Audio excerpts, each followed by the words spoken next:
A bucket tied to a string is lowered at constant acceleration of g by 4. एक bucket है,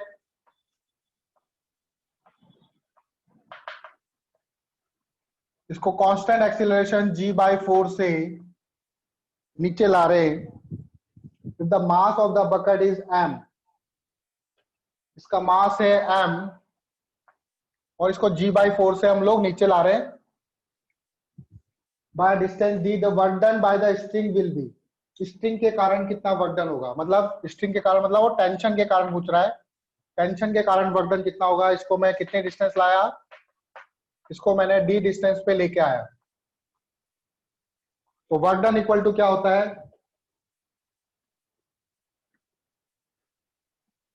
अब सबसे पहले हमको ये निकालना पड़ेगा कि स्ट्रिंग के कारण इस पे कितना फोर्स लग रहा है।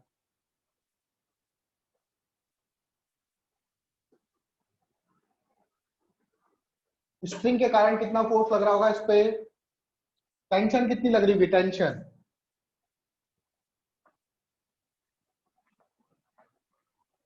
इस बकेट पे टेंशन कितनी लग रही होगी, mg/4 mg/4।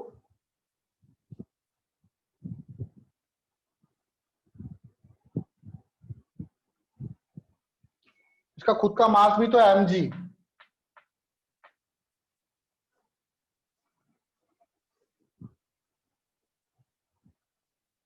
तो देखो टेंशन निकालेंगे हम लोग। टेंशन देखो mg माइनस इस पर एफ नेट कितना लग रहा है, एफ नेट लग रहा है इस पर, चूंकि ये नीचे आ रहा है g/4 से, तो एफ नेट हो जाएगा mg माइनस टी।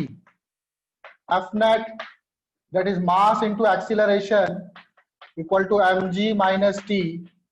एक्सीलरेशन कितना है इसका, g/4 equal to mg minus T, तो t इक्वल टू हो जाएगा mg, कैपिटल लिखो, mg माइनस mg/4, यहां से आ जाएगा 3mg/4, टेंशन आ जाएगी 3mg/4, कितना चला, d डिस्टेंस चला, तो वर्क डन हो जाएगा, वर्क डन होता है फोर्स इनटू डिस्प्लेसमेंट, फोर्स और डिस्प्लेसमेंट F डॉट ds या फिर F डॉट s लिख दो, डॉट प्रोडक्ट होता है F कितना है 3mg/4, डिस्प्लेसमेंट कितना d, एंगल कितना बन रहा है 180, क्योंकि डिस्प्लेसमेंट नीचे, अच्छा नेट फोर्स कितना लग रहा है, नेट फोर्स टेंशन ऊपर लग रही है, तो क्या आ जाएगा यहां से 3mg/d/4। चेक करो वर्क डन बाय स्ट्रिंग यही आया क्या, 3mg/d/4 आया सर। इस हिसाब से ऑप्शन बी आपका राइट होगा। यस सर, ठीक है।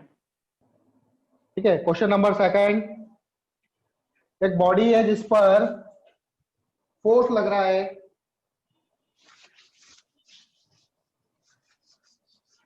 और constraint to move in Y direction, मतलब सिर्फ वाई डायरेक्शन में मूव कर सकती है, constraint to move in Y direction, केवल वाई डायरेक्शन में ही मूव कर सकती है बॉडी, एक्स और जेड में नहीं कर सकती। इस बॉडी पे जो नेट फोर्स लग रहा है एफ वेक्टर, वो गिवन है 2i cap plus 15j cap plus 6k cap. The work done by this force in displacing the body by 10 meter along y-axis, तो 10 मीटर डिस्प्लेस करा इसको along y-axis, तो y-axis में कितना फोर्स लग रहा है, तो वर्क डन कितना हो जाएगा, work done equal to Fy dy, Fy dy, Fy कितना है 15, कितना डिस्प्लेस करा 10 मीटर, पॉजिटिव y में लिखा है, ठीक है, कुछ दे नहीं रखा हमको कि पॉजिटिव या नेगेटिव, तो हम लोग पॉजिटिव ही कंसीडर करेंगे, तो ये हो जाएगा 15 इंटू 10, तो आंसर इज 150 जूल। यही है क्या answer? Yes sir. Yes sir.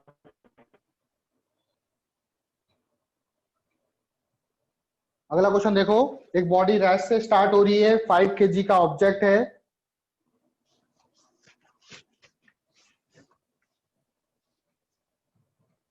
Question number 3, starting from rest,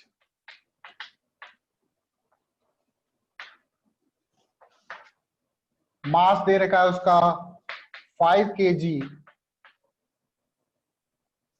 is acted upon by one force, केवल एक ही फोर्स लग रहा है उस पर और कोई फोर्स नहीं लग रहा, तो उस फोर्स के कारण कितना वर्कडन होगा ये निकालना हम लोगों को। हम लोगों को ग्राफ दे रखा है किसके बीच में, फोर्स और टाइम के बीच में। इधर फोर्स ले लिया, इधर ले लिया उन्होंने टाइम। आई थिंक इधर 2 है, ये फोर्स है इधर 20 न्यूटन, आई थिंक 20 न्यूटन, और नीचे आपका दे रखा है 2 से 3 तक, ये है आपका -10 न्यूटन। तो हमें बताना है कि कितना वर्कडन होगा। ठीक है, तो फोर्स और टाइम का ग्राफ हमें क्या बताएगा।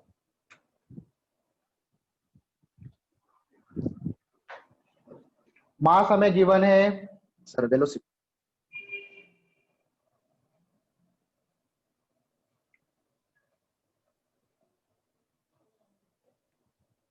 कैसे करें, पहले स्टार्टिंग में 0 से लेके 2 सेकंड तक इस पे 20 न्यूटन का फोर्स लग रहा है, कांस्टेंट है। फिर 2 सेकंड के बाद इस पे -10 न्यूटन का फोर्स लग रहा है, मतलब रिटार्डेशन होना चालू हो गया इसका। ठीक है, मान लो ये बॉडी है, इस पे इनिशियली फोर्स लग रहा था कितना,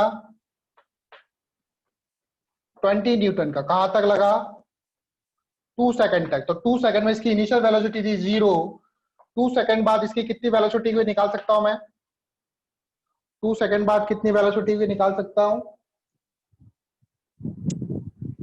या 2 सेकंड में इसने कितना डिस्प्लेसमेंट करा ये भी निकाल सकता हूं क्या, 2 सेकंड में कितना डिस्प्लेसमेंट हुआ।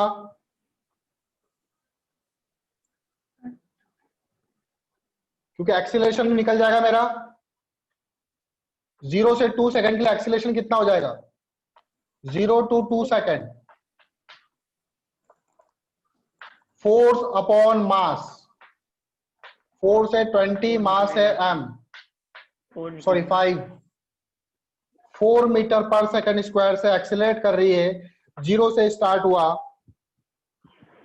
ठीक है, तो ये डिस्प्लेसमेंट कितना हो जाएगा, S1 बोल देता हूं इसको, डिस्प्लेसमेंट कितना हो जाएगा,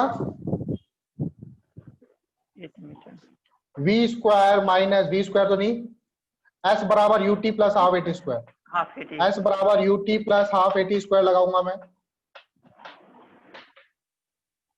u कितना है आपका 0, हाफ, a कितना है आपका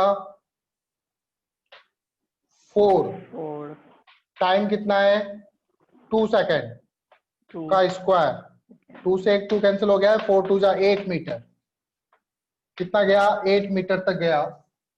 तो 0 से 2 सेकंड में इसने कितना वर्क डन किया, work done from 0 to 2 second, positive होगा नेगेटिव होगा, फोर्स भी इसी तरफ लग रहा है, डिस्प्लेसमेंट भी इसी तरफ हो रहा है, फोर्स कांस्टेंट है तो डायरेक्ट 20 into 8 कर दूं, फोर्स इंटू डिस्प्लेसमेंट, तो 20 into 8 कितना आएगा 160 जूल।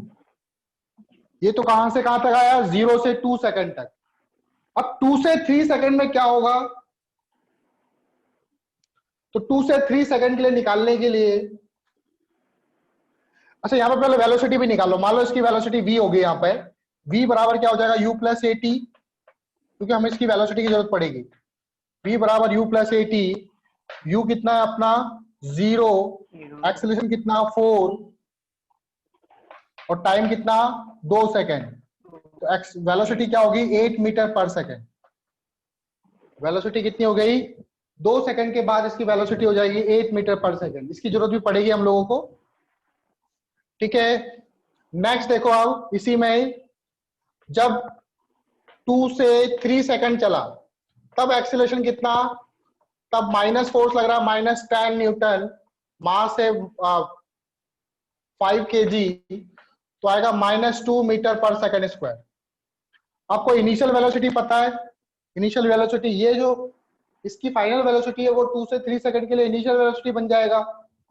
तो डिस्प्लेसमेंट निकाल सकता हूं मैं, S2 बराबर हो जाएगा, ये आपका S1 था, S2 बराबर हो जाएगा ut plus half AT square, वही फॉर्मूला लगाएंगे।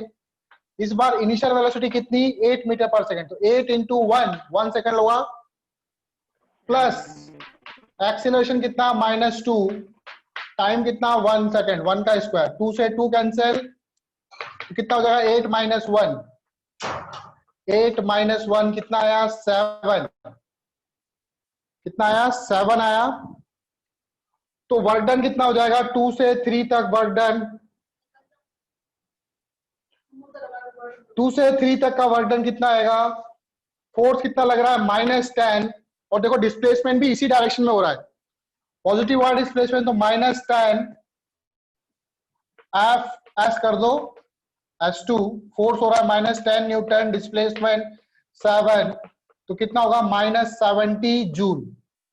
तो नेट वर्क डन कितना हो जाएगा, नेट वर्क डन 0 से 2 सेकेंड प्लस 2 से 3 सेकेंड, 0 से 2 हुआ 160 जूल, और यहां पे कितना हुआ -70 जूल, तो 160 90 जूल आएगा आंसर।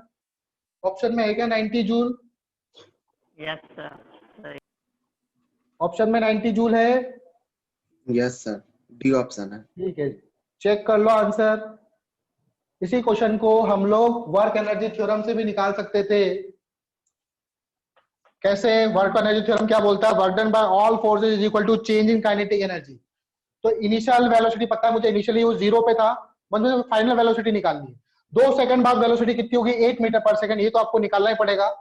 फिर 1 सेकंड के बाद इसकी वेलोसिटी कितनी होगी, ये इसको निकालते हैं। 1 सेकंड के बाद इसकी वेलोसिटी कितनी हो जाएगी, that is v final equal to u initial plus half, sorry 8 u initial कितना लेंगे 8 लेंगे, एक्सीलरेशन कितना, रिटार्डेशन हो रहा है यहाँ पे -2 से 2 इंटू टाइम कितना लगा 1, तो फाइनल वेलोसिटी हो जाएगी इसकी 6 मीटर पर सेकंड। ठीक है, फाइनल वेलोसिटी क्या हो जाएगी 6 मीटर पर सेकंड, इनिशियल वेलोसिटी कितनी थी 0, तो वर्क डन कितना हो जाएगा, वर्क डन इक्वल टू होता है चेंज इन काइनेटिक एनर्जी के फाइनल माइनस के इनिशियल, के फाइनल कितना है हाफ, मास कितना है 5 और 6 का स्क्वायर, ओके इनिशियल 0, ठीक है 5 इंटू 6 डिवाइडेड बाई 2, 2 3 जा 6, 5 6 जा 30, 3 3 जा 9, 90 जूल आता। तो इसी को हम लोग वर्क एनर्जी थ्योरम से भी निकाल सकते थे। मैंने आप लोगों को जानबूझ के नहीं बताया वो, क्योंकि हम लोगों को ये जो क्वेश्चन है ये पहले दे रखा है, तो पहले वाला कंसेप्ट से करना है इसको। ठीक है, आप लोग वर्क एनर्जी थ्योरम लगा के भी आसानी से कर सकते थे इसको, तो मैंने दोनों तरीके बता दिया आप लोगों को। सही बात है। स्टैटिक फ्रिक्शन में क्वेश्चन नंबर 4 बोल रहा है कि work done by static friction of an object. Question number 4 सुनो, थोड़ा डिस्कस करते हैं इसके बारे में। स्टैटिक फ्रिक्शन के कारण जो वर्क डन होगा,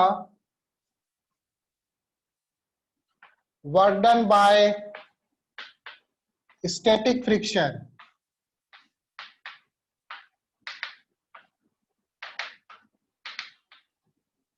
work done by static friction, पहला ऑप्शन है may be positive, second option है मस्ट बी नेगेटिव, नेगेटिव ही होगा, थर्ड सी ऑप्शन है मस्ट बी 0, और डी ऑप्शन है I think none of this. तो स्टैटिक फ्रिक्शन कब लगता है बॉडी पर, जब बॉडी मूव नहीं करती है। मान लो एक ब्लॉक के ऊपर दूसरा ब्लॉक रखा हुआ है, एक ब्लॉक के ऊपर दूसरा ब्लॉक लगा हुआ है, इसको मैं F फोर्स लगा रहा हूं इधर, और ये ऊपर वाली जो बॉडी है A, ये मूव नहीं कर रही है, तो A पर जो फ्रिक्शन फोर्स लगेगा वो स्टैटिक लगेगा काइनेटिक लगेगा। A बॉडी B के रेस्पेक्ट में मूव नहीं कर रही है, तो A बॉडी पे देखो फ्रिक्शन किधर लगेगा, इस तरफ लगेगा, और B बॉडी पे स्टैटिक फ्रिक्शन इधर लगेगा। इसको फोर्स लगाने से, F फोर्स लगाने से बॉडी यहां से यहां पे आ गया, ऊपर वाला ब्लॉक नहीं हिला, बी ब्लॉक चलेगा तो ए वाला ब्लॉक भी चलेगा। तो इस पे फ्रिक्शन इधर लग रहा था, ये बॉडी भी इधर ही मूव करी, ए वाले ब्लॉक पर स्टैटिक फ्रिक्शन किधर लगेगा, स्टैटिक फ्रिक्शन इधर ही लगेगा। और ये ब्लॉक जब बी चलेगा, ए बी के रेस्पेक्ट में मूव नहीं कर रहा है, लेकिन बी चलेगा तो ए भी चलेगा, तो ए का भी डिस्प्लेसमेंट हुआ, तो ए का डिस्प्लेसमेंट हुआ तो इसके कारण जो वर्क डन आएगा फ्रिक्शन के कारण वो जीरो थोड़ी आएगा, फ्रिक्शन ने कुछ ना कुछ तो वर्क डन किया। इसलिए इसका आंसर होगा मे be positive, must be zero नहीं होगा, जरूरी नहीं स्टैटिक फ्रिक्शन के कारण वर्क डन जीरो हो। आई बात समझ में? मान लो बॉडी पे मैंने एक ही फोर्स लगाया, एक ही बॉडी है मेरे पास, पे फोर्स लगाया, बॉडी मूव नहीं करिए, body does not move, static friction लग रहा है, ये फ्रिक्शन कौन सा होगा, स्टैटिक फ्रिक्शन। तो स्टैटिक फ्रिक्शन के कारण वर्क डन क्या हो जाएगा आपका, जीरो आ जाएगा इस केस में तो। लेकिन ऐसा हमेशा हो ये जरूरी नहीं है। अगर एक ब्लॉक के ऊपर दूसरा ब्लॉक रखा हुआ है और इस बॉडी को, नीचे वाली बॉडी को मैं खींच रहा हूं, अब इन दोनों के बीच में फ्रिक्शन फोर्स लगेगा। ए वाले ब्लॉक पर किधर फ्रिक्शन फोर्स लगेगा, बी वाले ब्लॉक पर फ्रिक्शन फोर्स पीछे लगेगा, तो ए पर और आगे लगेगा। Yes sir. तो ए और बी के बीच में कौन सा फ्रिक्शन एक्ट कर रहा है, स्टैटिक फ्रिक्शन। क्योंकि ए और बी एक दूसरे के रेस्पेक्ट में मूव नहीं कर रहे हैं, तो कौन सा फोर्स एक्ट कर रहा है, स्टैटिक फ्रिक्शन एक्ट कर रहा है। लेकिन जो बी पे मैंने फोर्स लगाया, इस फोर्स के कारण बी ब्लॉक डिस्प्लेस हो गया, बी ब्लॉक यहां से यहां पर आ गया, मान लो ए वहीं पे रहा, धीरे धीरे खींचा मैंने इसको, धीरे धीरे फोर्स लगाया, फिर फोर्स की वैल्यू बहुत कम है कि ए ब्लॉक जो है वो अपनी ही पोजीशन पे बना रहा, तो ए के जो फ्रिक्शन फोर्स है इसके कारण वर्क डन क्या जीरो होगा, फ्रिक्शन फोर्स भी इधर ही लग रहा था, डिस्प्लेसमेंट भी इसका इधर ही हुआ, ये ब्लॉक Yes. यहां से यहां पर आ गया डी डिस्टेंस तक, तो वर्क डन कैसे जीरो होगा इसके कारण, हाँ सर। इसलिए लिखा मे बी पॉजिटिव। हाँ मस्ट बी नेगेटिव, जरूरी नहीं नेगेटिव हो। नेगेटिव किसके कारण हो रहा है, बी ब्लॉक पर स्टैटिक फ्रिक्शन पीछे की तरफ लग रहा है, तो बी वाले ब्लॉक के स्टैटिक फ्रिक्शन के कारण वर्क डन नेगेटिव होगा। लेकिन यहां पर नेगेटिव है, मस्ट भी नहीं आएगा, मे बी नेगेटिव भी हो सकता है, may be positive, may be zero, may be, यहाँ पे मस्ट भी लिखा है, यहाँ भी मस्ट भी लिखा है, मतलब ये बोला कि नेगेटिव ही होना चाहिए, नेगेटिव ही नहीं होना चाहिए, वो पॉजिटिव भी हो सकता है, नेगेटिव भी हो सकता है और जीरो भी हो सकता है। इसलिए इसका आंसर होगा मे be positive. May be positive को हटा के यहाँ पे मे बी नेगेटिव भी हो सकता था ऑप्शन, और यहाँ पे मस्ट बी नेगेटिव की जगह मस्ट बी पॉजिटिव भी हो सकता था, तो भी आंसर आपका फर्स्ट ही आता। ठीक है, मे बी और मस्ट बी में अंतर पता है ना, मे बी मतलब हो सकता है और मस्ट बी मतलब यही होना चाहिए।